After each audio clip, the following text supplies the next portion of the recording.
Emily, can you tell me, can you see the top, like the Zoom mute stop video on my screen? Are you able to see that, or do you just see the PowerPoint? Just the PowerPoint. Okay, perfect. It's hovering over on my screen. I didn't want it to get in the way of anybody's viewing. Got it. Well, thank you everybody for our next PPP webinar on what you need to know now. Obviously, a lot has happened since our last webinar, which somehow I think was 2.5 or 3 weeks ago.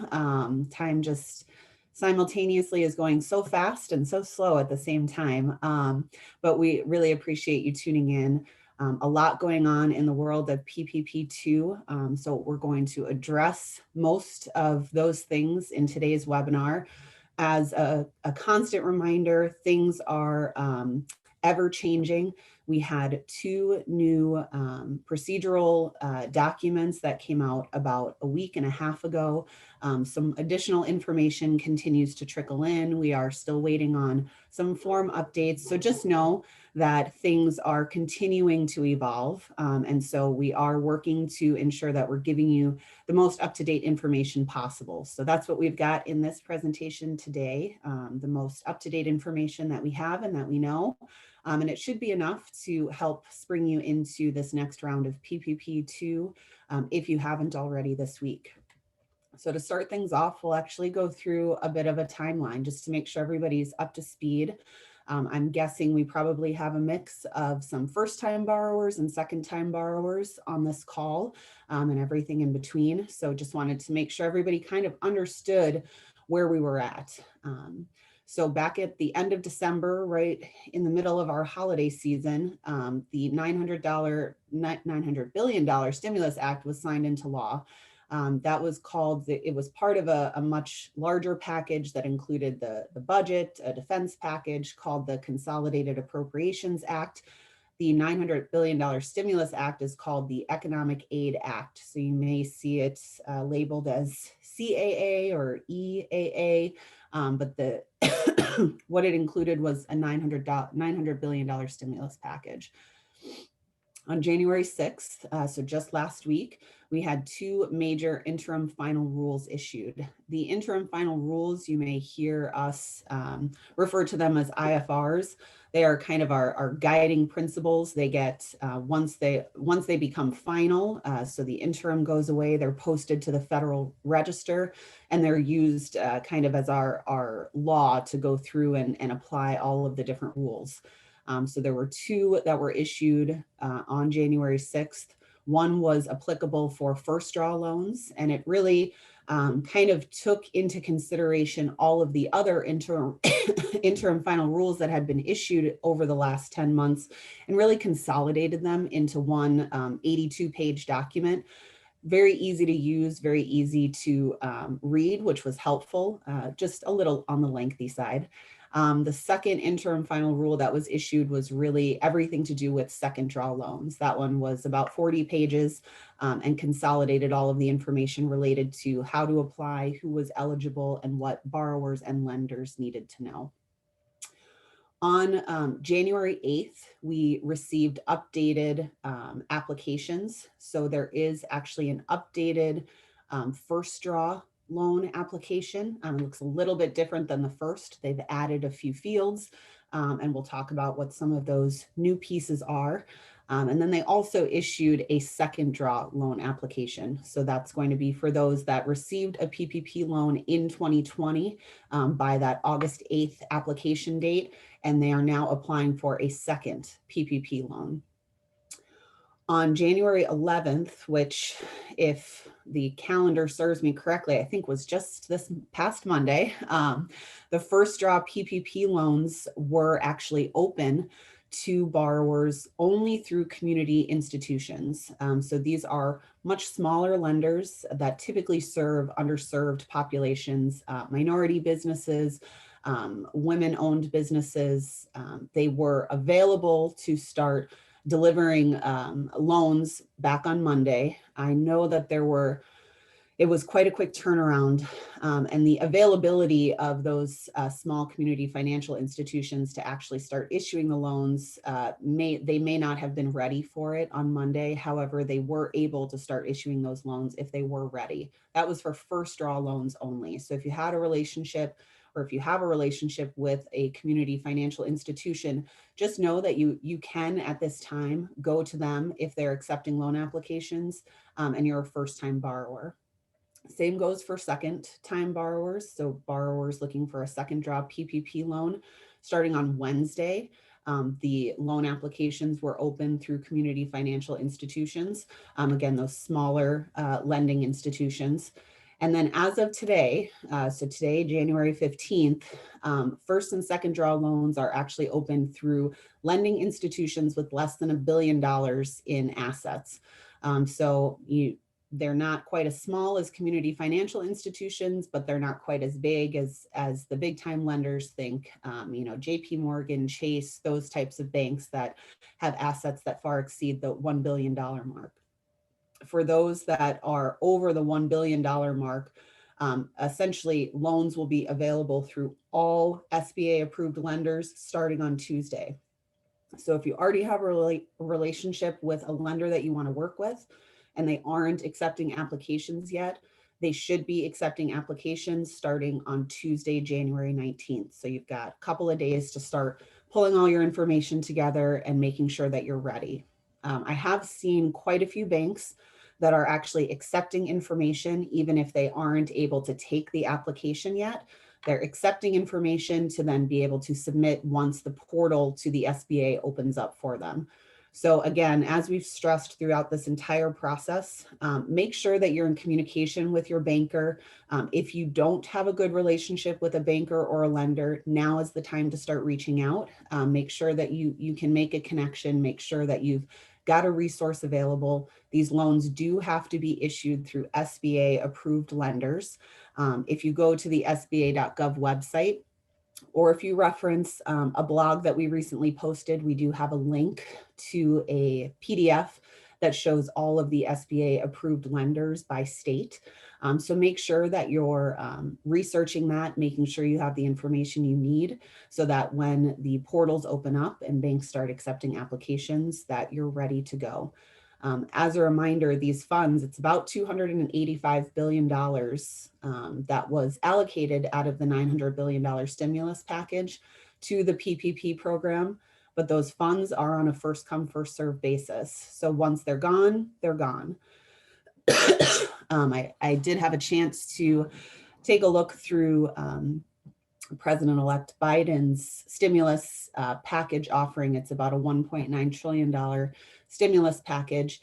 And it didn't look like there was going to be a substantial amount of additional funding for the PPP program in that initial package. Of course, things can change, but I think right now what they're relying on is that this, the stimulus package from the end of December really allocated a substantial chunk of money to the PPP program. So this will be first come, first serve. So we want to make sure that everybody's ready to go.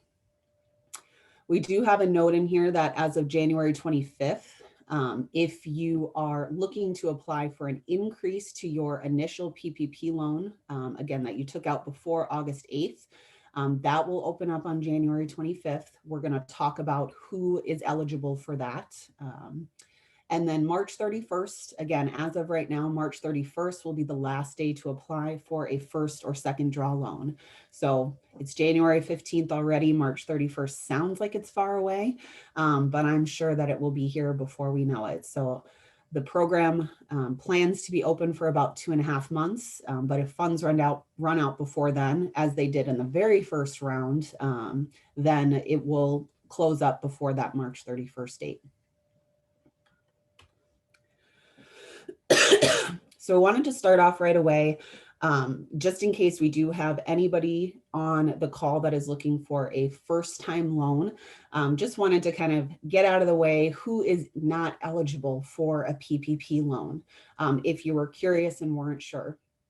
So first off, You had to have been in operation as of February 15th of 2020. So if you were not in operation on February 15th, 2020, let's say you started a new business in June of last year, you are not eligible for a PPP loan, first or second draw. If your business has permanently closed, we've seen, unfortunately, so many businesses have to close up as a result of the pandemic. If you have done that, you are not eligible for a PPP loan. Publicly traded organizations are not eligible this go around. There was quite a bit of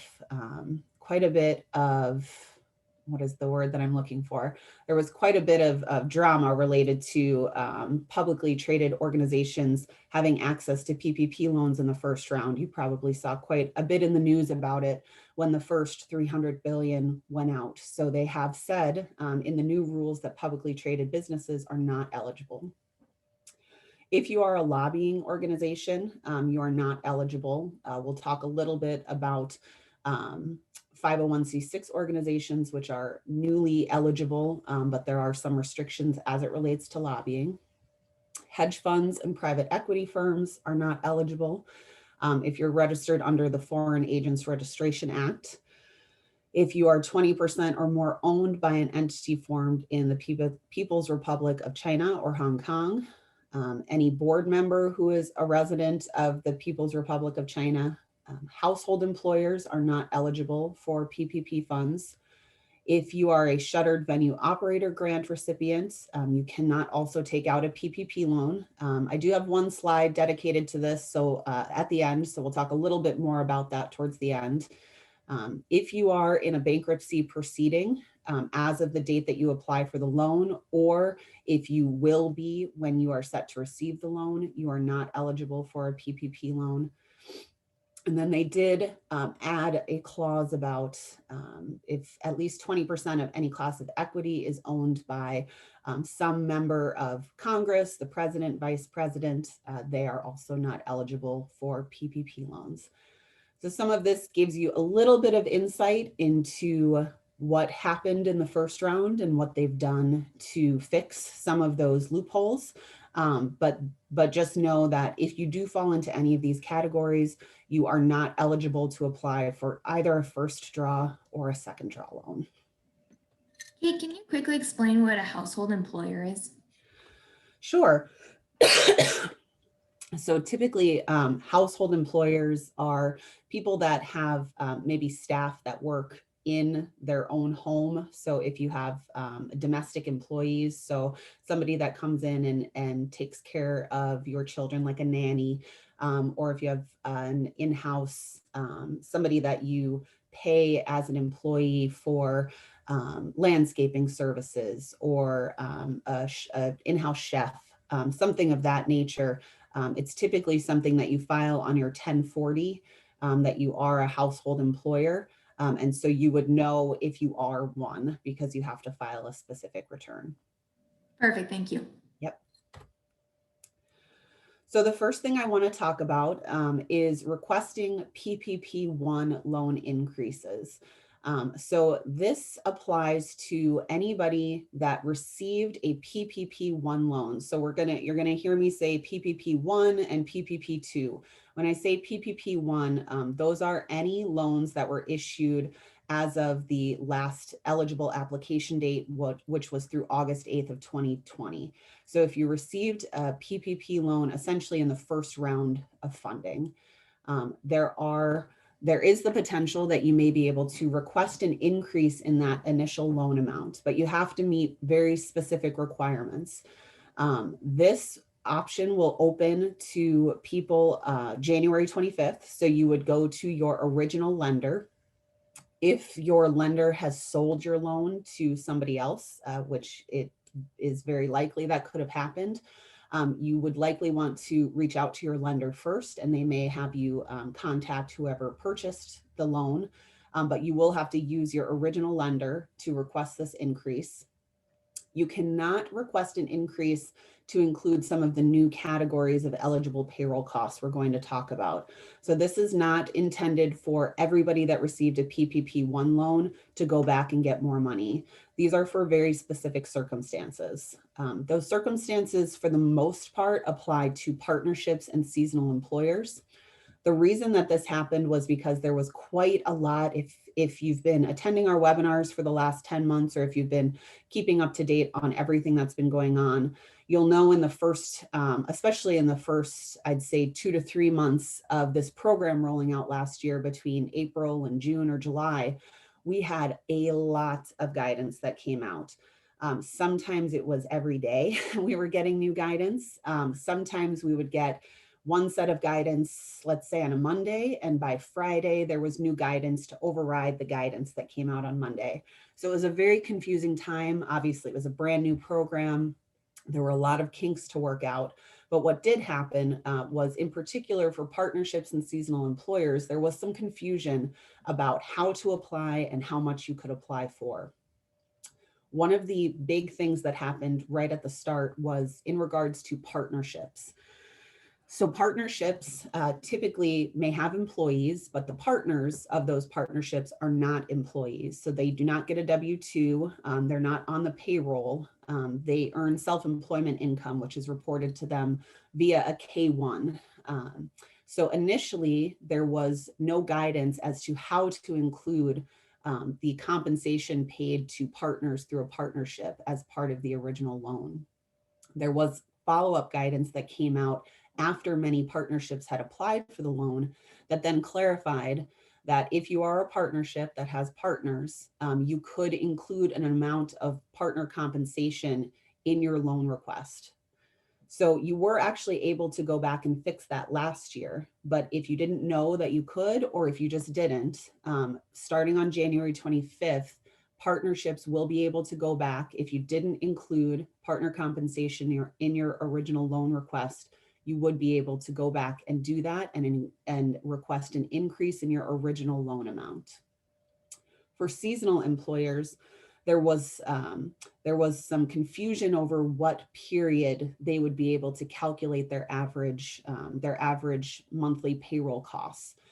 Prior to the new guidance, the period was basically looking at a summer period, which we know that many seasonal employers aren't just operating in the summer months. Many are seasonal employers based around winter activities or winter months.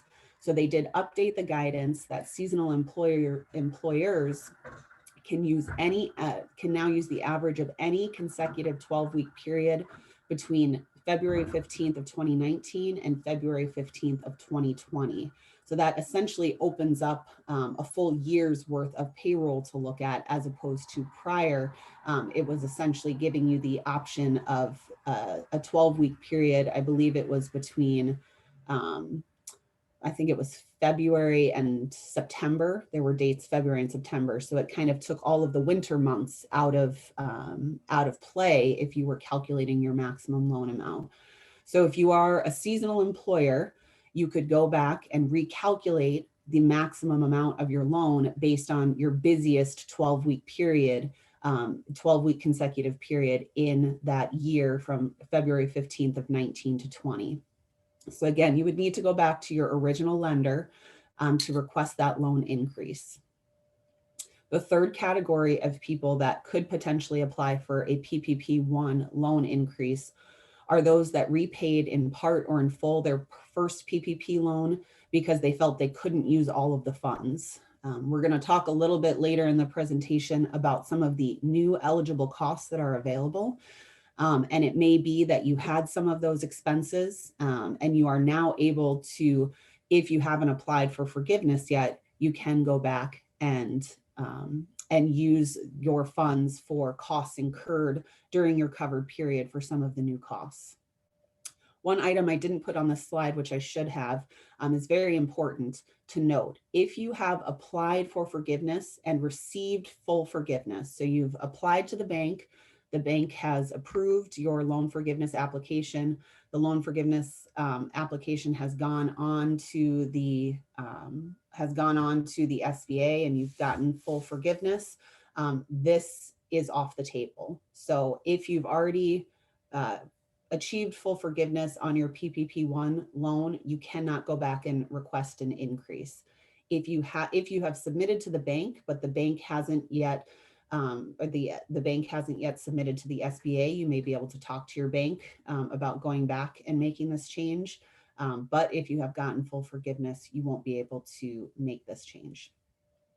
And just again, as an important note, you cannot request a PPP1 loan increase just to include some of the new categories of eligible payroll costs. So that is not a viable reason to be able to go back and request a PPP1 loan increase. Melody, any questions coming in about that I need to clarify before we move on? You just answered it. We had a couple questions on the forgiveness piece, so we're good. Okay. So next item we're going to talk about are those that are looking for a first draw loan. So this means that you did not receive a PPP loan at all in 2020. That's what the first draw loans for PPP2 mean. So we had an additional round of funding for first-time borrowers. So out of that $285 billion, there is $35 billion specifically available for those that are first-time borrowers. So the eligibility requirements for being a first-time borrower are that you have 500 or fewer employees. If you are if you're a franchise or if you have affiliated businesses, you have to have 500 or fewer employees at each location. You can apply if you're a sole proprietor, an independent contractor, or self-employed. So essentially, if you file a Schedule C, or if you're an LLC and you don't have any employees, you are still able to apply for a PPP loan. Businesses with an NAICS code, so a business operating code that starts with 7.2, which are typically restaurants, hotels, anything in the food and accommodation services. You can have 500 or fewer employees per location. So if there are multiple, if you have a chain of, let's say you have three restaurants that are all affiliated, as long as you have 500 or fewer employees per location, you're eligible. Nonprofits, including churches, remain eligible. So all of these that I've listed already were those businesses and organizations that were eligible in the first round and continue to be eligible in this next round.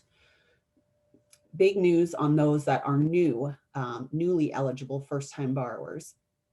501c6 and destination marketing organizations were not eligible the first time around, and they are eligible now. There are a few other requirements that need to be taken into consideration. That's employee size. So you have to have 300 or fewer employees if you're a 501c6 or a destination marketing organization. And you are subject to lobbying thresholds. So if a majority of your organization, if a majority of the receipts you receive or the expenses that you incur are related to lobbying, you will not be eligible for a PPP loan. So those thresholds include you have to receive 15% or less of your receipts, or you can't exceed 15% of receipts from lobbying activities. You can't have more than 15% in total lobbying expenditures. Or if you have $1 million or more in lobbying expenditures, you are not eligible for a PPP loan.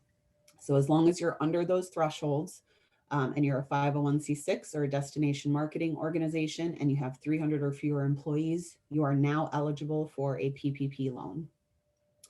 Certain news organizations are now eligible. There are some additional requirements related to the entity that owns the news organization. You have to be able to certify that the money taken out with the PPP loan will only be used to fund the news organization, the public news organization. And housing cooperatives with no more than 300 employees are also now eligible as first-time borrowers for PPP2. So you may be wondering, how do you calculate your maximum loan amount? So for anybody that's familiar with the first round, it is going to be almost identical. There are 3 options now, though, for calculating your maximum loan amount. because we have so much additional time has passed, you now have the option of using the 12-month rolling period prior to applying. So at this point, you're looking at basically calendar year 2020. If you wait until the beginning of February to apply, you could use February 2020 through January 2021. Or for ease of use, you can use your 2019 calendar year or 2020 calendar year payroll costs. For most organizations that are applying, the likelihood is that your 2019 calendar year payroll costs are going to provide you with a maximum loan amount. So I'm having a hard time picturing where 2020 calendar year may be the most beneficial. Certainly if you weren't in operation in 2019, you would need to use your 2019 or 12-month rolling period to calculate your loan amounts. But for most organizations applying for a first-time loan, 2019 calendar year numbers are likely going to be most beneficial. The maximum amount of your loan is 2.5 times your average monthly payroll. So again, if you're using your 2019 calendar year, you're going to take your 2019 eligible payroll costs, divide by 12 and multiply by 2.5 to get your maximum loan amount. The maximum loan amount is either that calculation or $10 million. So if you are taking out a first time loan, the maximum loan amount is either 2.5 times your average monthly payroll or $10 million. For eligible payroll costs that you can include when doing this calculation, you'll be able to use gross salary, which will include commissions, bonuses, tips. It includes PTO. It essentially includes everything that you would see in a gross salary. It is a maximum of $100,000 per employee.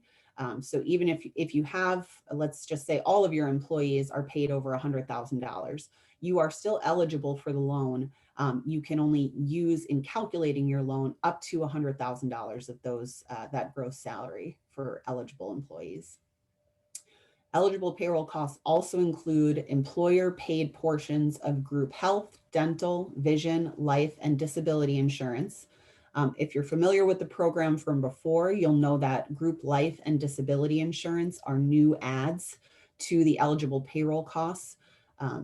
Dental and vision were sort of assumed as eligible before, but it had never quite been clarified, and it has now been clarified that dental and vision are eligible payroll costs. The employer paid portion of retirement contributions, so if you have a 401k, a SEP or a simple plan, those are the employer paid portion, are eligible payroll costs. The employer paid state and local taxes. So for many organizations that will typically mean state unemployment tax. And then owner compensation replacement, that kind of goes back to what we talked about a little bit with those loan increases. So partner self-employment income in partnerships. For Schedule C filers, if you had a net profit in 2019 or 2020, you are able to include a portion of that as owner compensation replacement.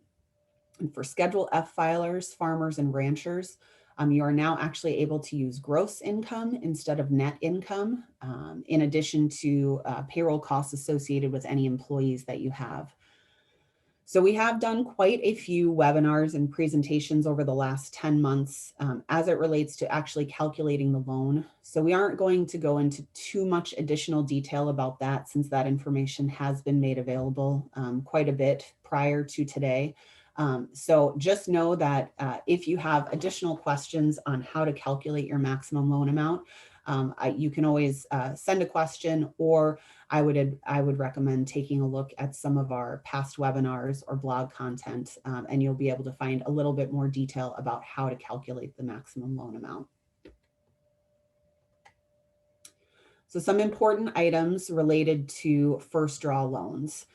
So you cannot apply for a PPP2 first draw loan if you applied for and received a PPP1 loan in 2020. So this truly is a first draw. You have never taken out a PPP loan before. This is the absolute first time you're applying for one. So Anybody that applied for and received a PPP1 loan is not eligible for a PPP2 first draw loan. That's when you're going to need to look to see if you're eligible for a second draw loan.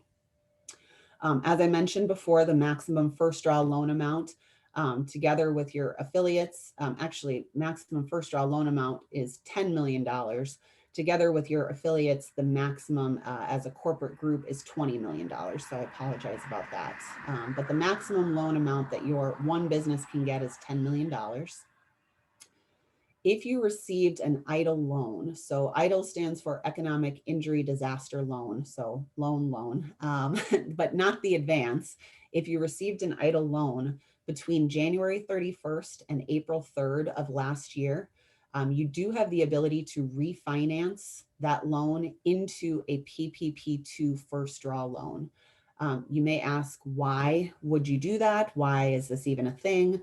Well, April 3rd is about the time that the PPP program got rolling. So if you had applied for and received an economic injury disaster loan prior to the PPP loan process starting, they are allowing you to refinance and you'll get a substantially better rate. Obviously, the EIDL loans had a 3.75% interest rate for for-profit businesses and a 2.75% interest rate for nonprofits.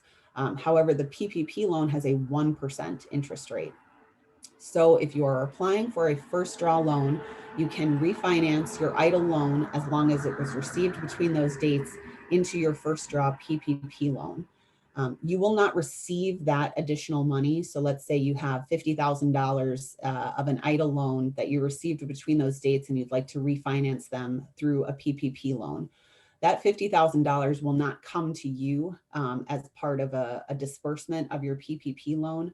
That refinanced EIDL loan will be dispersed to essentially back to the SBA as payment to them on that loan. So you'll have to pay it back at the 1% interest instead of 2.75 or 3.75, but that additional money won't come back to you. So if you are in that bucket, which there may not be many people that are in that bucket, the EIDL loan program was slow to roll out just because the PPP program got there was so much going on and a lot of people didn't know about the EIDL loan program prior to things happening. But if you are in that bucket, make sure you understand what your options are because that could be quite advantageous, a great interest savings. And then the definition of a seasonal employer. I don't know that we really had an actual definition prior to the new guidance that was released. So the definition is that you do not operate more than 7 months in any calendar year, or during the prior calendar year, you had gross receipts for any 6 months that were not more than 33.33% of gross receipts for the other 6 months of the year. Essentially what that's saying is you may have been in operation for the entire year, but due to the seasonality of your business, the majority of your profits, your gross receipts are received in half of the year versus the other half of the year. So for that second option, you'd have to do a little bit of calculation, or you may just fall right into that first option where you do not operate for more than 7 months in any calendar year. Melody, anything that we need to address before we move on to second draw loans? Can you do both first and second draw of PPP2? I can't even say it. So we will actually talk a little bit about one of the requirements for applying for a second draw loan. But to answer the question right off the bat, it looks like there is potential that you may be able to. However, one of the key factors in applying for a second draw loan is that you have to be able to certify that you have used or will use all of your first draw loans before you are dispersed a second draw loan. So due to the timing of when the loan applications are available, so through March 31st, there is not a large likelihood that, considering that the application process has just opened, I don't see there being a large likelihood that those that apply for a first draw loan now will necessarily be able to use all of the funds by the time they would need to apply for a second draw loan. But it is possible. There isn't anything in the guidance that says that you absolutely cannot apply for a second draw loan if you can make that certification. But it will also depend on if there are actually funds still available, because you would be pushing towards that March 31st date, and there may not be any funds available at that point. And then this is also something you may be covering here shortly, but a lot of people know there's flexibility around the covered period in this PPP2. Is that flexibility also about when the covered period starts, or is the covered period still starting the date of the draw of the loan? There is no flexibility in the start period of the cover date. So we are going to talk a little bit about that. We'll talk a little bit more about the changes to the covered period and what that means. But short answer is yes, change to flexibility of covered period definition, but no flexibility to when your covered period will start. I think we're good for now. Thank you. Great. Thanks, Melody. So now we're going to spend a little bit of time talking about the second draw loans. So this is for anybody that applied for and received a PPP1 loan. So essentially you applied for and received a PPP loan prior to August 8th of last year. So there are a few different eligibility requirements that apply for those that want a second draw loan. The first big one is that you have to have 300 or fewer employees. So if you remember, the first round and first draw loans are available to those that have 500 or fewer. So if you are looking for a second draw loan, the first thing that you have to think about is, do you have 300 or fewer employees?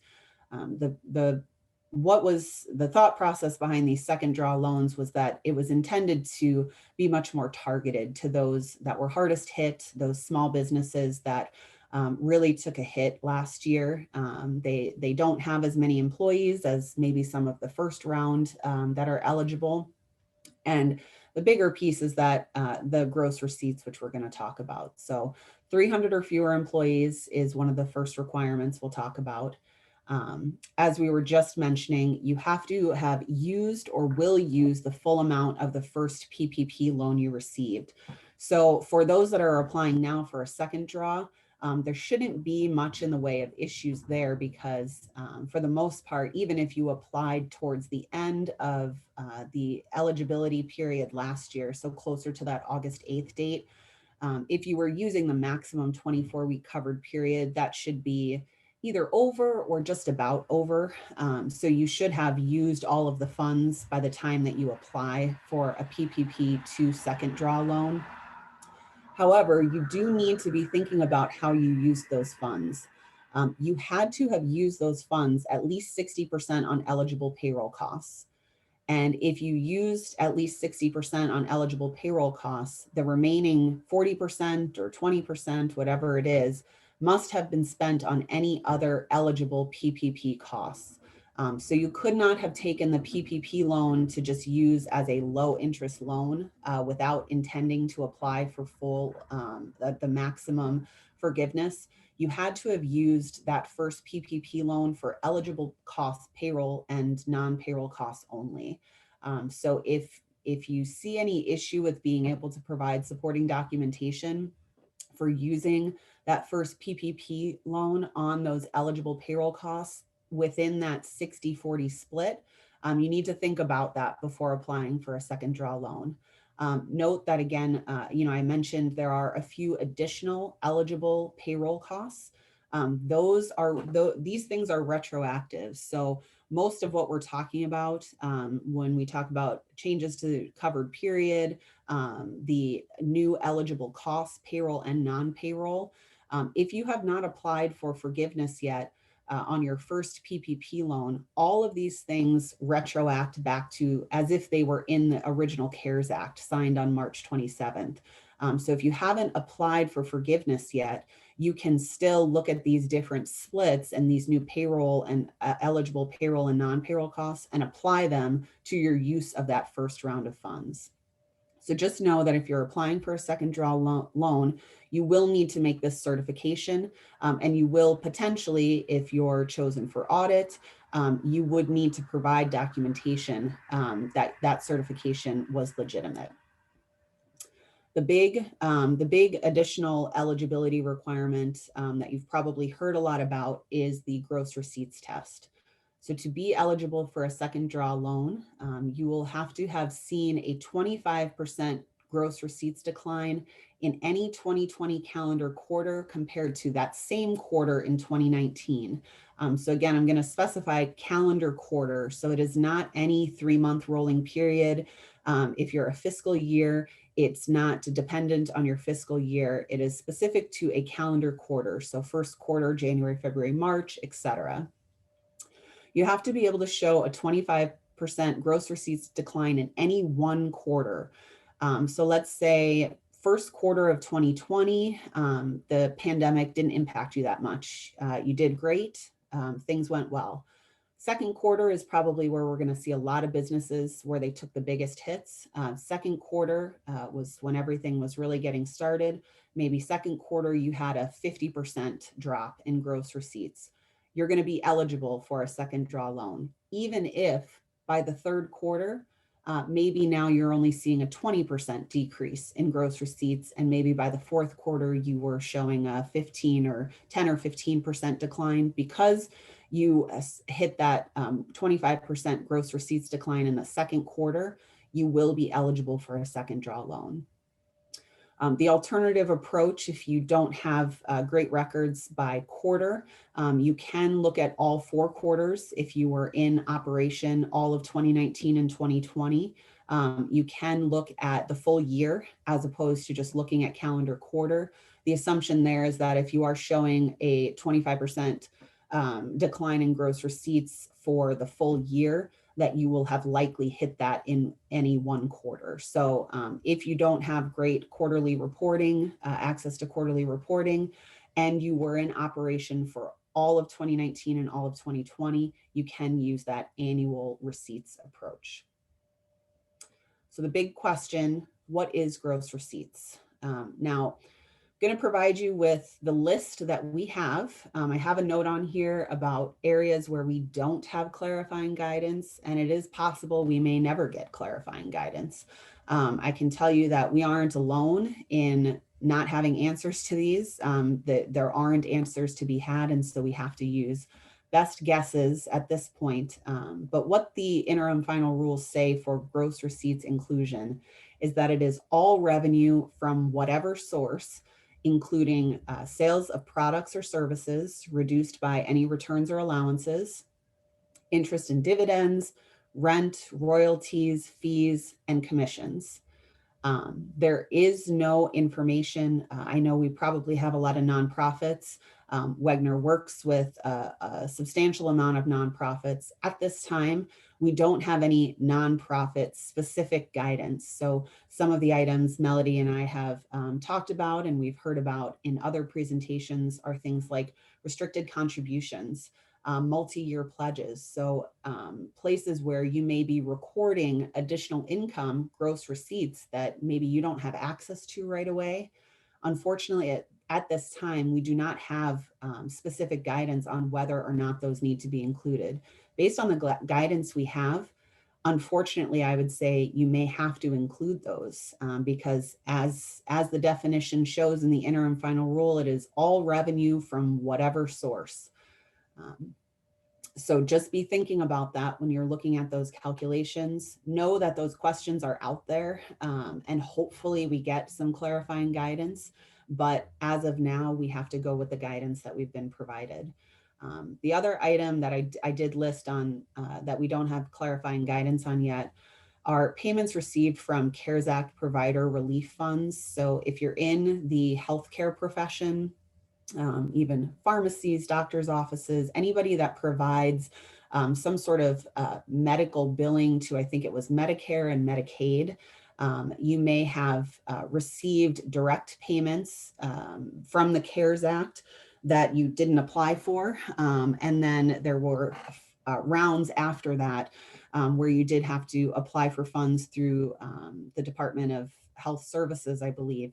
We don't have clarifying guidance on whether those payments are excludable, based on the fact that, as you'll see on the gross receipts exclude side, the forgiven PPP loan and the idle advance are not included in gross receipts. I would lean towards the idea that those payments from the CARES Act provider relief funds would not be included in gross receipts, just because they have specified the PPP loan, forgiven PPP loan and idle advance. But again, we don't have anything that points directly to that phraseology that says it's not included. So just know that those things may have to be taken into consideration. Other items that are excluded from gross receipts are net capital gains, any taxes that you collect from customers and are levied on that concern. So a good example would be if you include sales tax collected in your gross receipts, but then you remit them to whatever your state authority is. Wisconsin, the Wisconsin Department of Revenue collects those sales taxes. That would not be included in gross receipts.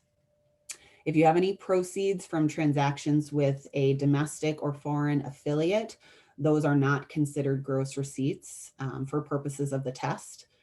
And then any amounts that are collected for another by a travel, real estate, or advertising agent, conference management services provider, freight forwarder, or customs broker. Sorry, that should say customs instead of customers. Essentially, any money that is just moving through your organization to move on to somebody else, as opposed to money that you are, it's essentially money you're collecting on someone else's behalf. So it's an in and an out. It may have been on the questions submitted before. There was potentially a question about maybe fiscal sponsorship. That I think may be a gray area, kind of similar to that no clarifying guidance box.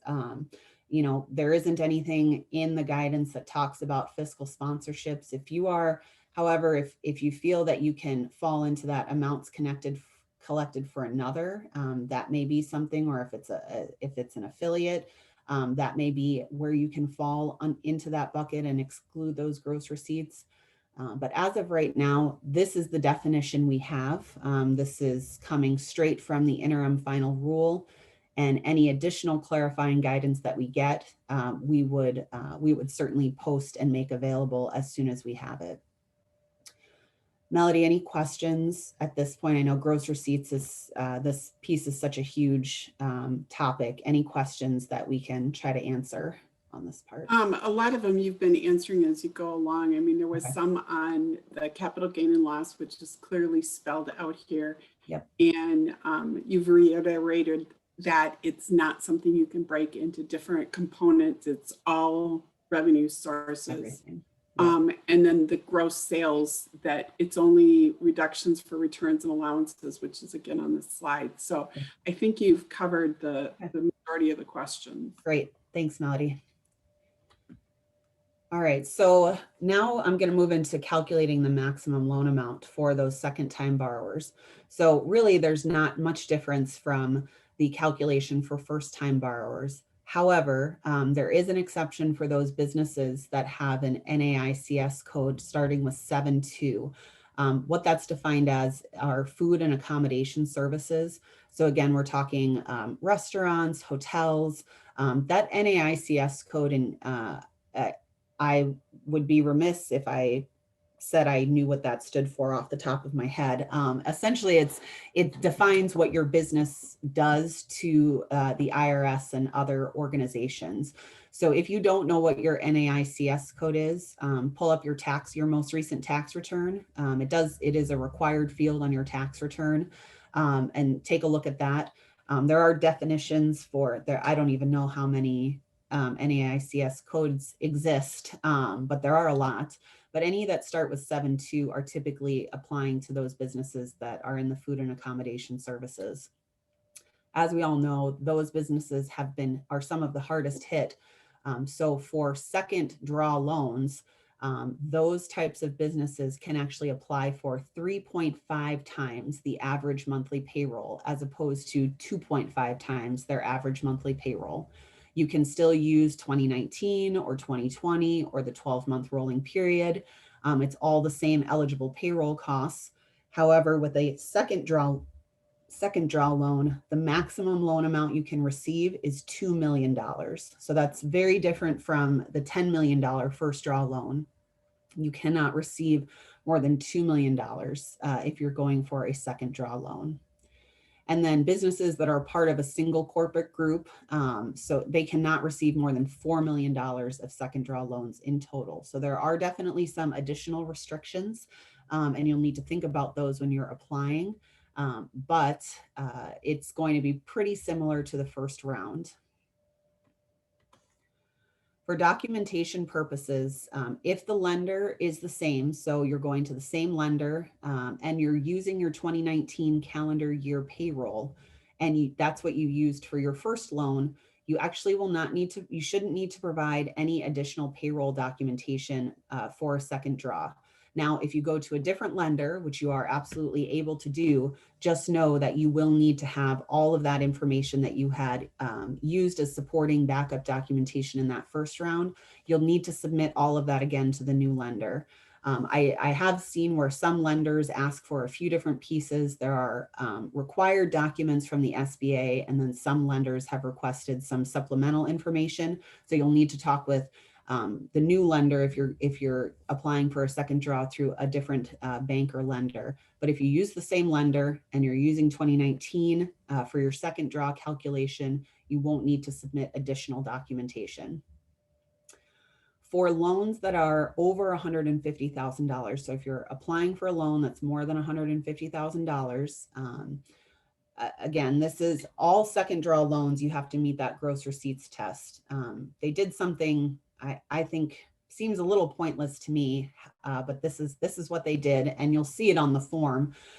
If you're applying for a loan over that 150K, that revenue decline will have to be documented with either relevant tax forms, quarterly financial statements, or bank statements. So you will have to actually provide documentation to your lender when you apply for the loan to prove that gross receipts decline.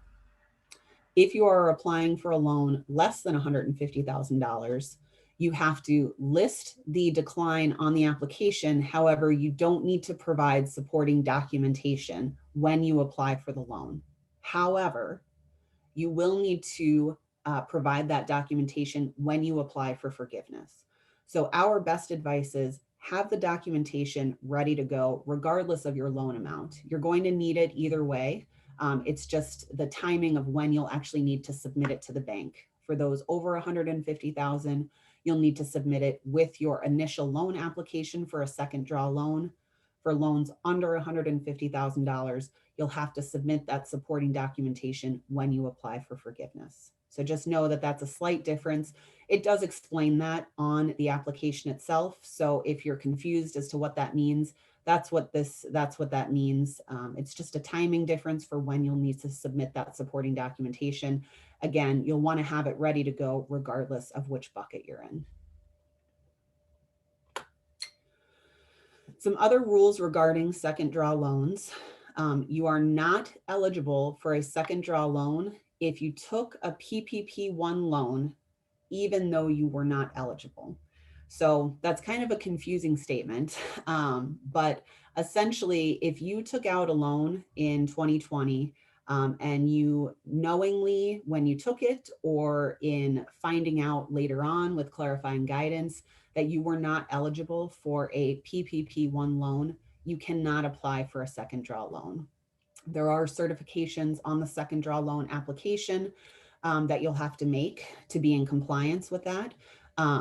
And if your first draw loan is under review by the SBA because there is some unresolved issue, a second draw loan will not be approved until that issue has been resolved. So just know if for some reason you are already under review by the SBA for that first loan, you will not get approved until that issue has been resolved, and it's been resolved in that you were eligible for that first loan. As I mentioned a second ago, you can use the same lender or you can use a brand new lender. You do not have to use the same lender to apply for a second draw loan. It is essentially a brand new loan. So you can use any SBA approved lender that you'd like. For the second draw loans, idle loans cannot be refinanced in a second draw loan. So I spent a little bit of time when we were talking about first draw loans about what you could do with your idle loan. You cannot do that if you are applying for a second draw loan. Doesn't matter when you got the idle loan, you cannot refinance it in a second draw PPP2 loan. So before I go into here, Melody, I'm just going to do a question check to anything specific to the second draw loans.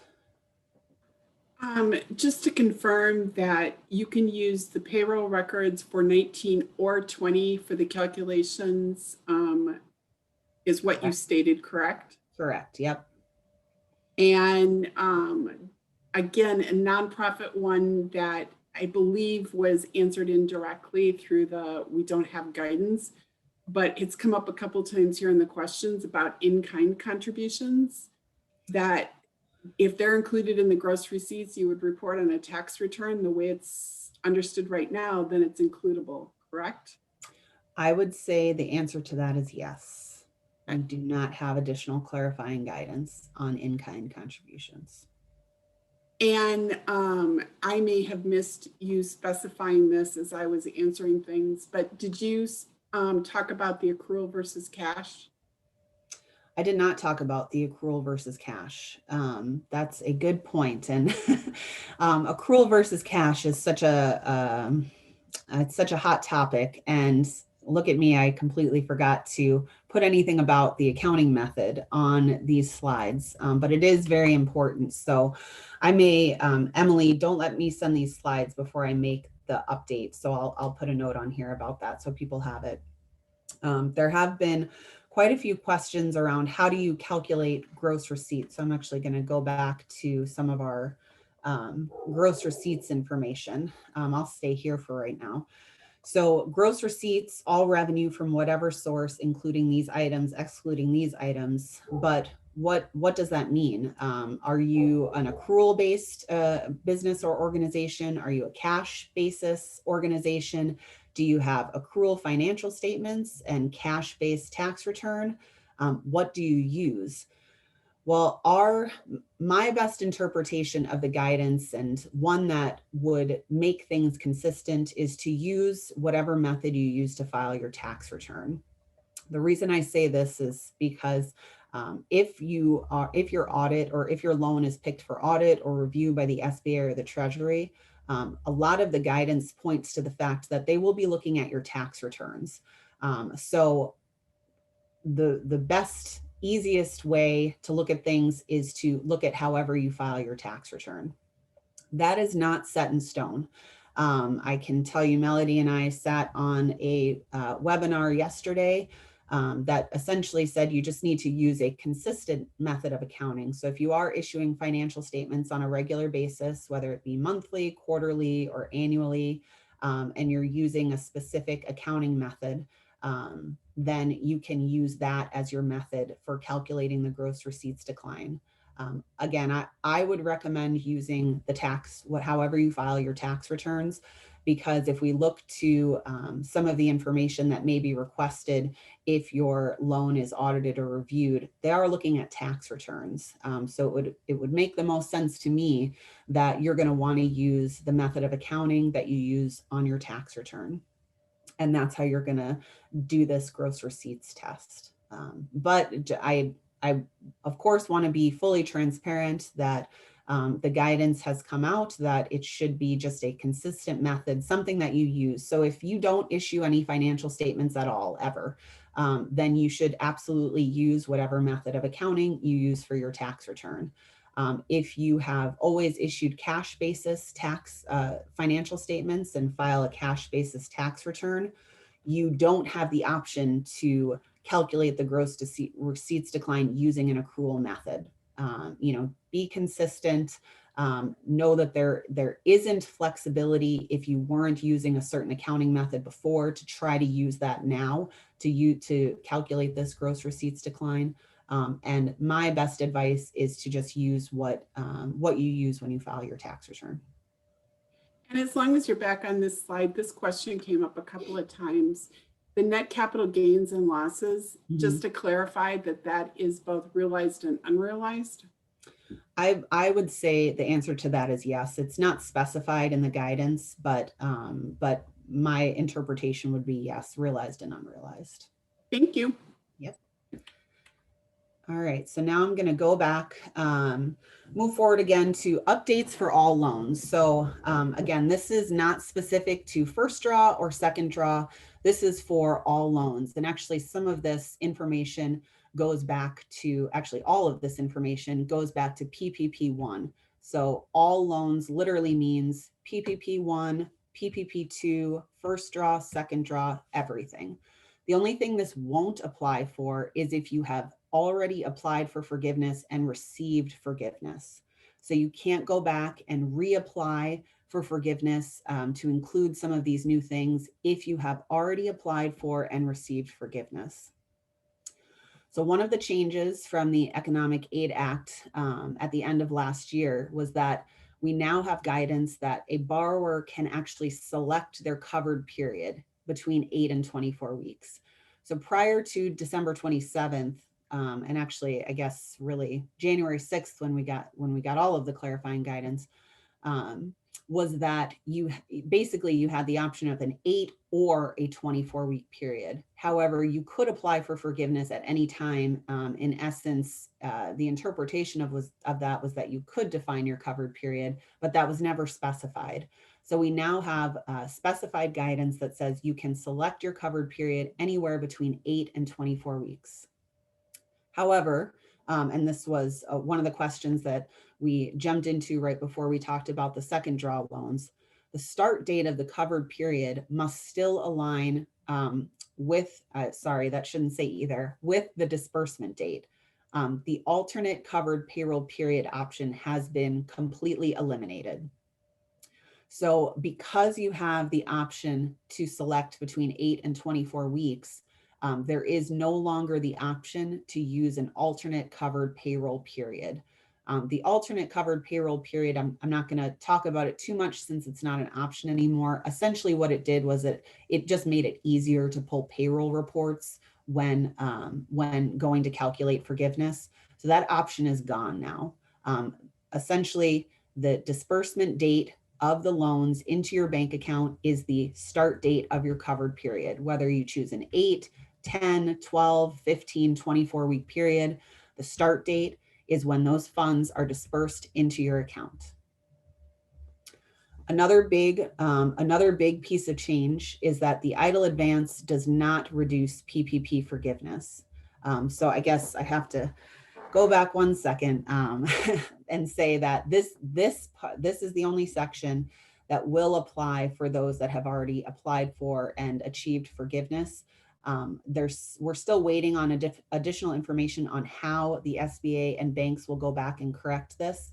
But if you did already apply for forgiveness and your forgiveness was reduced by the amount of idle advance you received, that will be corrected. I don't know that they have determined yet exactly how that's going to be done, but it will be corrected. So you can reach out to your bank to see if they have additional information.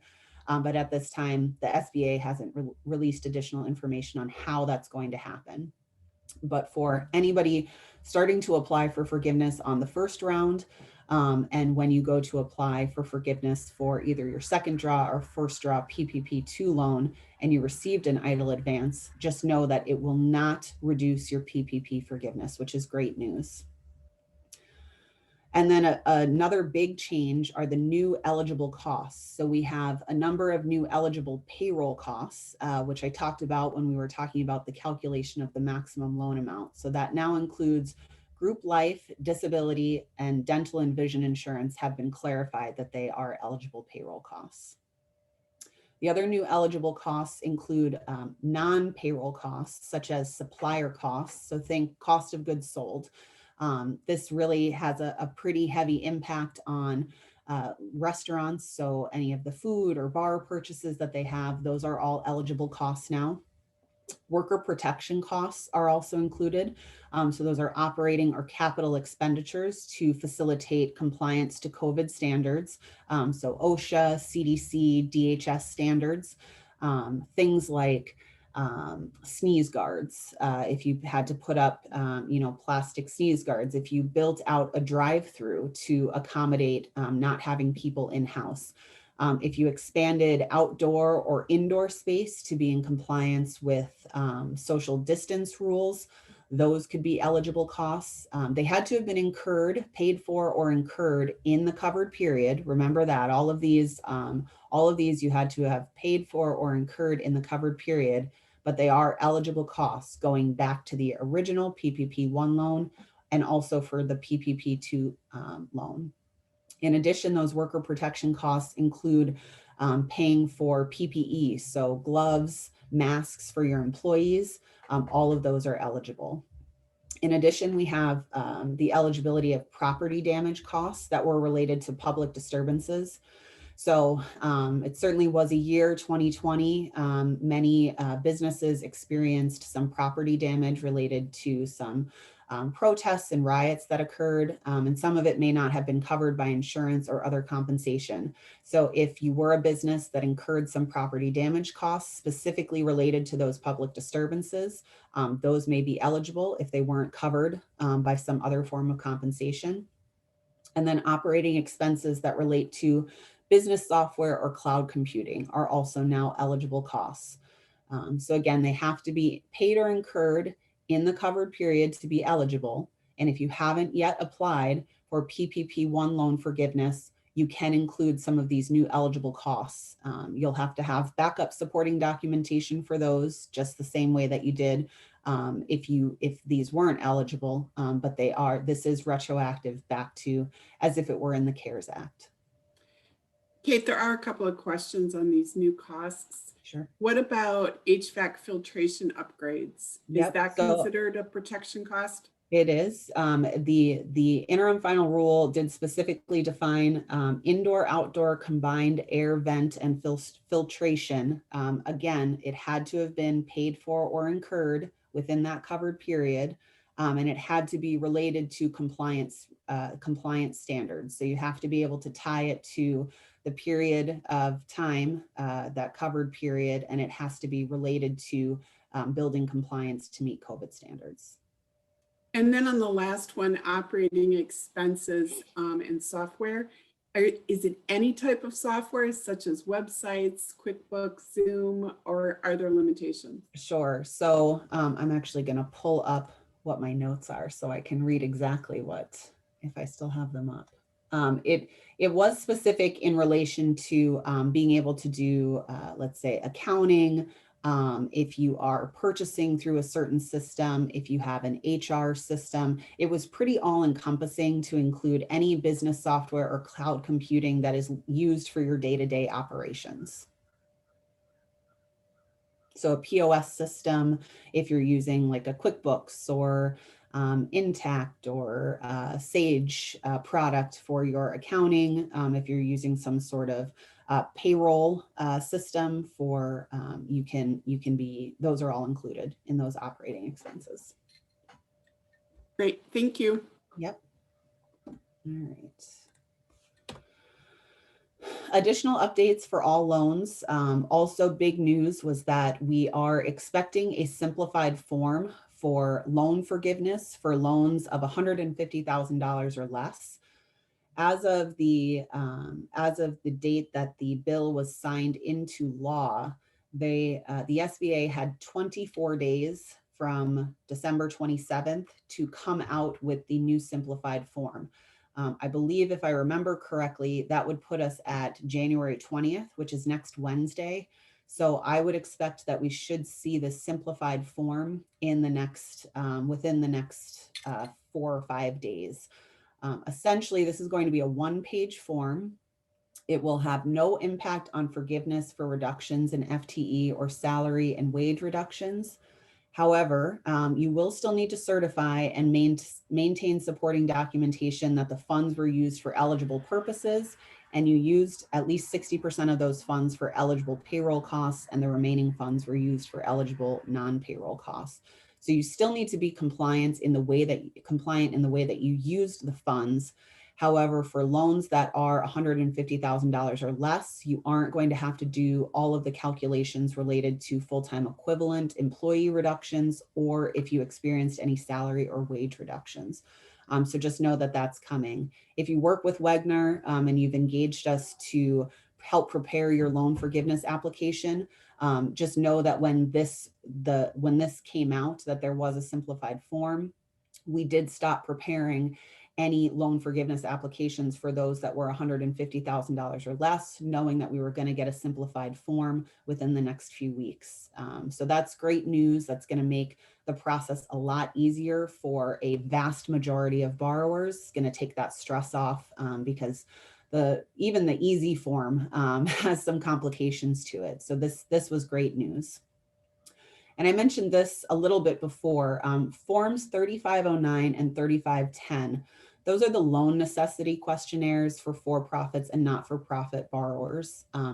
If you aren't sure about making the certification that applying for this loan is economically necessary for your business, I highly advise you to review forms 3509 or 3510, depending on whether you're a for-profit or a not-for-profit. Those forms currently are being used for any borrower that received $2 million or more and are guaranteed to be audited and or reviewed by the SBA and the Treasury. They have questions about operations over a certain period of time, liquidity, just some basically questions to see if the loan was really necessary for the time period. So if you are kind of vacillating between whether or not you feel comfortable making the certification that there is economic necessity to apply for either a first or a second round loan, my recommendation is to take a look at these forms 3509 and 3510, look through the questions, kind of start to answer them, think about, what your answers are. And if you feel like, that helps or it doesn't, at least you have an idea of what the SBA and the Treasury would be looking for if your loan was pulled for audit and you had to fill out this form. Those forms are now available on the SBA.gov website. All of the forms, they are all available on the SBA.gov website, which we have a link to at the end of this presentation. So you can check those out at any time. But those are just some things to think about. So I've got a couple last slides here just to go through some interactions about some other parts of the stimulus bill and PPP. Melody, am I good to move on to these last few things? Sure. Okay. So hopefully anybody that's on this webinar also heard about our webinar that happened on Tuesday of this week. If you didn't sign up for or attend our webinar on Tuesday about the employee retention credit and an overview of the whole stimulus package, please make sure you go to our website and check out our recorded events, and you'll be able to watch the employee retention credit webinar. I'm not going to go into detail about the credit, but what I will tell you is that with the Economic Aid Act that was signed into law on December 27th, it substantially expanded that credit and the eligibility for businesses to take that credit in 2021.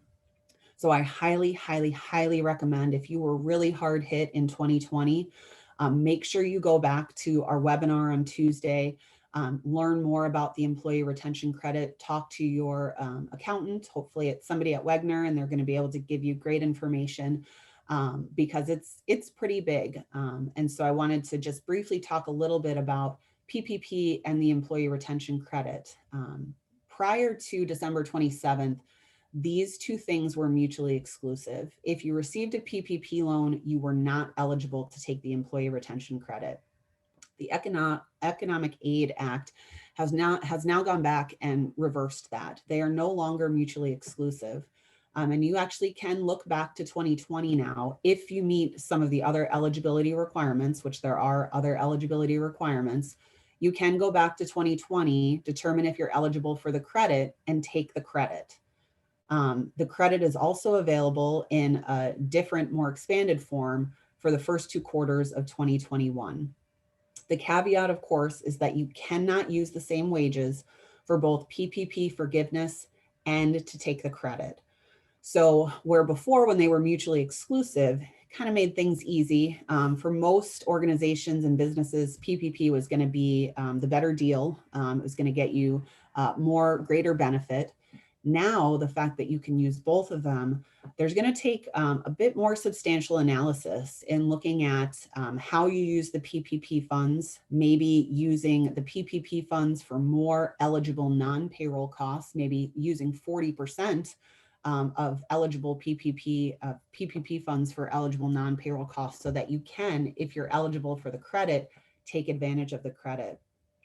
It's pretty huge and could result in substantial, they're actually refundable credits. So it's money that you will get back. They're credits that are applied for on your payroll tax return, Form 941. Most likely your payroll provider is not going to be able to just calculate the credit for you. You actually have to provide them with the information that they would need to calculate the credit on the 941. So as I said, there is a decent amount of analysis that needs to be done. However, if you are hit hard and if you are really looking for more ways to take advantage of some of these things available to you in the stimulus, the new stimulus bill, please make sure you go back and watch our webinar from Tuesday. Dan Bergs talks about the employee retention credit, how you're eligible, and how you can do some of those calculations. And it is very, very, it could be huge. But just know that you cannot use the same wages for both PPP forgiveness and the credit. The last item that I wanted to talk about is the Shuttered Venue Operator Grants Program. So not much has been talked about related to the Shuttered Venue Operator Grants Program, but in the Economic Aid Act, so again, we're talking about that $900 billion stimulus package signed into law on December 27th, $15 billion of that $900 billion was allocated to the Shuttered Venue Operator Grants Program. This grant program is available to those on the left side of the screen. So live venue operators or promoters, theatrical producers, live performing arts, organization operators, relevant museums, zoos, or aquariums that meet specific criteria, movie theaters, and talent reps. So those organizations that essentially have almost had to shut down completely. I'm a crazy concert person.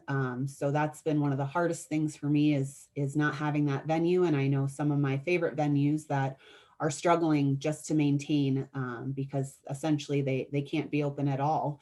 So this was huge. There was a lot of push to get something specific for these shuttered venues. And it's a pretty big, could be a pretty big grant.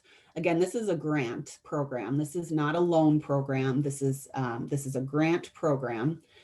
And you could qualify if you are one of these types of operators, you may qualify for a grant equal to 45% of your 2019 gross earned revenue, up to a maximum of $10 million. The eligible costs include many operating costs, so it is much more expansive than the eligible costs for PPP. Essentially, the costs that are not eligible are things like purchasing real estate, making payments on loans that you received after December 15th or February 15th of 2020. You can't use the funds to actually make investments or loans. And you can't use it to make contributions. Basically, you can't pay lobbyists or make contributions or payments on behalf of political parties, PACs, or candidates for election. So those right now are the list of excluded costs. So essentially anything else is an eligible cost here. Applications are not yet being accepted. I can tell you that I sat on a webinar just yesterday put on by the SBA to give some of these details about the Shuttered Venue Operator Grants Program, but they do not yet have a specified date that they will start accepting applications. This will be something that you have to apply through, it sounds like directly through the SBA. So this is not going to be something you go to a bank or a lender for. You'll want to keep a close eye on sba.gov. They do, as of today, have a page of resources available specific to these grants, although the information is limited right now. But the big piece, and why I wanted to talk about it, is that you cannot apply for both a shuttered venue operator grant and receive a PPP loan. So obviously the big thing here is you're going to want to do if you fall into one of these shuttered venue operator categories, what I would recommend is doing the calculation to determine what your maximum PPP loan would be versus what your maximum shuttered venue operator grant would be. If the shuttered venue operator grant is going to be more, you may want to hold off on applying for a PPP loan, which I realize could be a little nerve-wracking just because of the timing. We have no idea how quickly funds are going to go out the door. You may apply for a PPP loan, but you may want to maybe not accept it right away so that you have some time to find out what the shuttered venue operator grant program is going to do.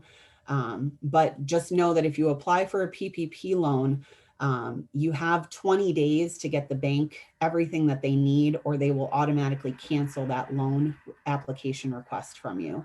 And the bank has 10 days to disperse money to you. So in the first round, all of that was happening pretty quickly. So just know that you may want to do some calculations before you just rush into applying for a PPP loan, because this has the potential to be maybe much more beneficial. And again, it's a grant. There may be some requirements for supporting documentation for how you use the funds, but there won't be any application for forgiveness or anything like that. This is just a grant. So this is pretty big. Two other items I just want to mention quickly that I don't have a slide for, but if you are familiar with the EIDL program, I did want to mention that there was additional money in the Economic Aid Act for additional money for the advances. So if you had applied for the advance last year and didn't receive it, or if you didn't apply for it, there will be more money put in that bucket. They have not started accepting requests for the advance yet. And I don't remember how much money it was. I want to say it was 10 or 15 billion specific to the EIDL advance program, but that will open back up. And again, don't know if there are specifics on if you can receive a second one. If you already received a first one, my guess is probably not, but just know that that is something that will be opening up eventually as well. So with that, one of the things, maybe ahead. You can go back and clarify again, is that you cannot go back and increase your PPP1 draw for the changes in eligible expenses, because that question's been coming up a lot. Yes. And you can't add it to an amount you request in the second round. Correct. Yes. There are very specific reasons why you would be able to request an increase in your PPP1 loan amount, and requesting an increase just to include the new categories of eligible payroll costs is not one of those reasons. It is fairly specific to partnerships and seasonal employers. However, it does also include those that repaid in part or in full their first PPP loan because they couldn't use all of the funds. You're then able to request an increase of the difference. So basically what you repaid because you didn't think you could use all of the funds, but now with the new eligible costs, you can use all of the funds. But you cannot request an increase just to include the new categories of eligible payroll costs. Another fairly common question that's coming up in slightly different variations is about the affirmations that have to be made this time around. Sure. And with the 25% reduction, that's an absolute, right? You can't say we're close to. Correct. You would have to be able to prove that you had a 25% or more decline in gross receipts. And you're going to need to be able to provide, as we noted, either financial statements, bank statements, tax returns. You're going to have some sort of proof that shows 2019 to 2020, and that you had a 25% or more decline in those gross receipts. And the only other real change in the certifications is that if you're using the PPP2 second draw, that you have to certify that you've used your PPP1 funds, correct? Yep, have used or will use by the time the second draw is dispersed to you. Yes, that would be probably the gross receipts and the use of funds would be the two new certifications that you'll see on the second draw loan application. And then a couple of times throughout the questions came up about FTEs. Can you just touch on FTEs as part of the second round here? Sure. So FTE stands for full-time equivalent. Full-time equivalent calculations will continue to be a pretty substantial deal when applying for forgiveness, whether it's PPP1 or PPP2 first or second round. As we noted in let me go back to that slide here real quick. So in these $150,000 thresholds, you won't have to calculate FTE reductions if you receive a loan of $150,000 or less. So if you applied for before and received a loan, a PPP1 loan of $150,000 or less, and you haven't applied for forgiveness yet, you don't need to worry about full-time equivalent calculations, reductions, anything. So you don't even have to think about it. If you received a loan of more than $150,000, you do still need to be taking into consideration any reductions in full-time equivalent employees. A full-time equivalent employee for PPP loan SBA purposes is equal to a staff person that works an average of 40 hours or more per week. That is one full-time equivalent employee.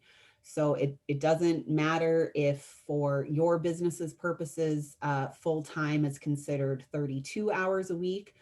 That doesn't matter. For PPP SBA purposes, one FTE is equal to a 40-hour or more employee per week. And so there are some calculations that you have to do if you received a loan of more than $150,000 and you had a reduction in full-time equivalents in the comparable periods. My assumption is that we're going to get some updated information about comparable periods, and it may stay the same as it is now. And since we're not talking too much about forgiveness specifics on this webinar, I would recommend some of our prior webinars that focused only on the loan forgiveness. But there are some calculations that have to be done when applying for forgiveness as it relates to FTEs if you had a loan of $150,000 or more.